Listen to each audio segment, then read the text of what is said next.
Hello everyone and welcome back to 3P360 Training.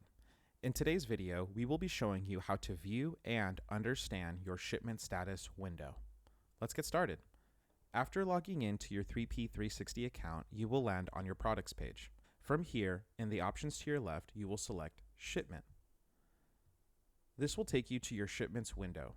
Here, you will be able to view and check on all of your latest shipments. When initially submitting your shipment request, it'll pop up here in your shipments window as a pending shipment. During this time, your shipment request will be in the review process by the 3P360 admin. If any discrepancies are found by the admin, you will be able to make edits by selecting Edit here in the Actions option. Once your request has been approved, the Actions option will no longer be available and your shipment request will be assigned an ID. Next is the PO number. The PO number is the internal shipment tracker that we assign to each client's PO. Next, you will see warehouse. The warehouse is the destination of your shipment.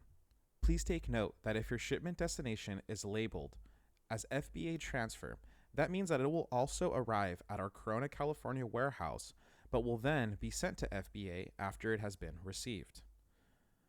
Number of variants is simply the number of variant SKUs in your shipment. Next, you will see here updated.